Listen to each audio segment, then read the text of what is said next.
I think it'd be disappointing if we don't see at least 150K. I'm hesitant to give a much higher price targets because you could certainly reach there, but I try to take one step at a time. And so I think that by most metrics, I'd be surprised if we don't see another 30+% move or more that would get us up to that kind of that higher level. There are certainly higher numbers that I wouldn't be surprised at all. I'll reassess if we reach those numbers to see if there's still more to go.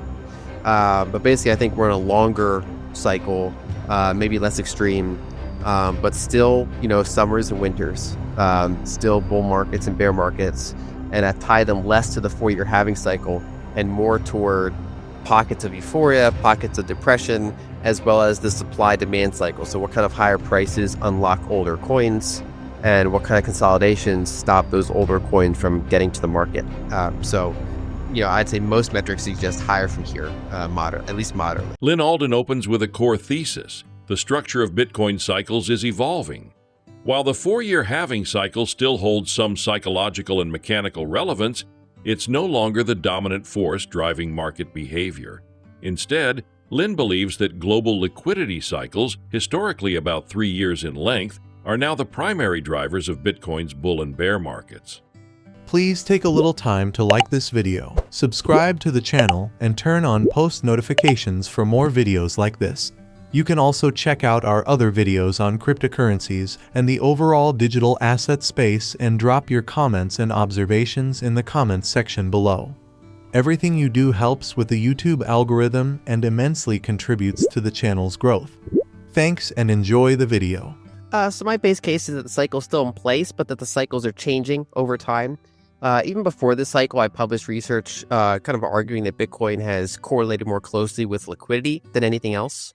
Going back several years, liquidity cycles on average are about 3 years. And Bitcoin's bull markets, even though there's been like one bull market per 4-year halving cycle, the length of those bull markets varies. Sometimes it goes from lows to highs very quickly. Other times it takes longer. And that length of time is actually kind of correlated with what's going on with liquidity for the most part. As Bitcoin becomes a larger market, so it's a larger, more liquid, we're talking a $2 trillion market now. It's more integrated with the traditional finance system rather than, almost entirely disconnected from it as it used to be. I do think that some of the extremes are being removed from it. It's easier for a tiny illiquid asset to have extreme price moves than a larger and more liquid and widely held asset. And so I'm not surprised to see that this cycle is more prolonged. But so far, I think it's on track. I mean, it continues to follow global liquidity measures as we'd expect. I do think that the 4-year halving cycle is increasingly less relevant because mining rewards are now a much smaller share of available coins. And instead, it's mostly about what price will unlock older coins. And so kind of the metrics that I track are, one, the market value to on-chain cost basis, to kind of see, how much euphoria is in the market at a given time.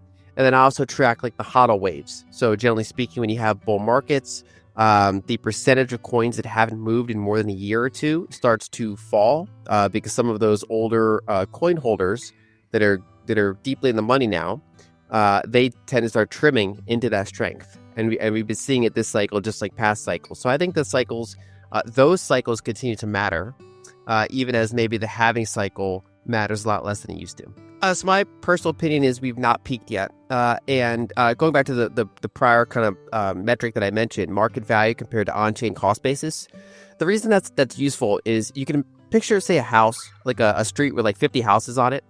And let's say none of those houses changed hands in a while, and then someone buys one of those houses at a much higher price than it sold for last time. Generally, what will happen is all houses on that street will go up in perceived price because one of their comparable sales changed.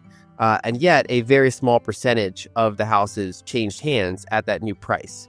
And so that's kind of in the liquid price. It's unclear what would happen if multiple people on that street, wanted to sell their house. And so not until you kind of are at that new price level for a while and there are multiple house sales, would you kind of consider that the new true price of houses on that street. And Bitcoin is obviously much more liquid than that, but it does a similar dynamic where if it jumps very quickly, with a pretty small number of coins that kind of changed hands and now we kind of reset the price of the entire market cap, that's not necessarily the real price if more coins want to move. And so that's why I look at the market value compared to on-chain cost basis, because when that gets really far ahead of itself, you're more likely to get a correction. And in the prior major cycle tops, including 2021, that ratio reached extreme levels. So basically, the market value increased way faster than the on-chain cost basis, and then it took a lot of time for that to be digested. When we look at this cycle, we've not reached anywhere near those prior peaks of metrics like that. We've kind of reached, say, mid-levels of that metric, and none of the metrics so far show anything of extreme sentiment like we see at prior cycle peaks, including 2021. I think it'd be disappointing if we don't see at least 150K. I'm hesitant to give a much higher price targets because you could certainly reach there, but I try to take one step at a time. And so I think that by most metrics, I'd be surprised if we don't see another 30+% move or more that would get us up to that kind of that higher level. There are certainly higher numbers that I wouldn't be surprised at all. I'll reassess if we reach those numbers to see if there's still more to go. But basically, I think we're in a longer cycle, maybe less extreme, but still, summers and winters, still bull markets and bear markets. And I tie them less to the 4-year halving cycle and more toward pockets of euphoria, pockets of depression, as well as the supply-demand cycle. So what kind of higher prices unlock older coins, and what kind of consolidations stop those older coins from getting to the market? I'd say most metrics suggest higher from here, at least moderately. Turning to macro, Alden doesn't mince words. U.S. deficits are intractable. She explains that today's deficits are not just cyclical, linked to recessions or unemployment, but structural, driven largely by demographics. As baby boomers retire, they draw more from Social Security and Medicare while contributing less in taxes. This creates persistent budget shortfalls, even in times of low unemployment and decent GDP growth. What makes this significant for Bitcoin? Persistent deficits fuel long-term monetary debasement, which strengthens the case for owning hard assets like Bitcoin and gold. I would view it as the opposite. It de-risked it slightly, so it took away a discount. And so basically, when people and institutions invest in Bitcoin, they're pricing in some non-zero tail risk that the government's really going to crack down on it at some point. It's even in recent years under the Biden administration, it's kind of been at the periphery of the market. In order to get the spot ETFs in place, literally the SEC had to be sued. And banks have been very restricted in what they can do with it. And I think the market correctly saw that in this current administration, that's less likely to happen. So they priced out a discount that was in. Now, obviously, in 3.5 years, some of that could be reversed based on election outcomes. That's a pretty far time away. And also, the bigger and more liquid the asset gets, the less relevant governments are for managing it, because at that point, the donors own it, the banks own it, it's tied in the financial system. So every kind of 4 years you give it to keep growing, makes it so the next 4 years kind of matters less from a political standpoint. So I'm not really worried about there being a political premium in it, even though obviously the election outcomes do matter for the asset class. Well, leverage is always a risk. And this is, this type of thing has been going on in currency markets for a long time. A carry trade where people will borrow in one currency that they perceive as weak, and they'll use it to get another currency that is either higher yielding or likely to appreciate relative to the currency that they're borrowing. And it tends to be a rather leveraged trade. Bitcoin is similar. It doesn't pay any native yield, but it's scarce and has a lot of price appreciation potential. And so much like you would borrow an emerging market currency and try to buy dollars, there are entities that are arbitraging this by borrowing dollars and using it to buy a much harder asset in Bitcoin. So I think Bitcoin Treasury Companies make a lot of sense. And there's trillions of dollars of managed capital that is kind of like in walled gardens. These are like asset managers, 401ks, insurance companies. There's all these kind of this big pools of capital they can't really leave their ecosystem too much. They can't go on chain to Bitcoin. And so giving them various securities, whether it's an ETF or whether it's a corporation or whether it's a debt instrument from a corporation, that allows all those different types of managers, whether it's a stock manager, bond manager, discretionary macro manager, to be able to express a bullish view on Bitcoin. So I think it's totally normal. And yet I do think that by the end of the cycle, I mean, I'd be surprised if we don't see at least one of these blow up. It comes down to some of these are going to buy in late when there's more signs of euphoria in the market.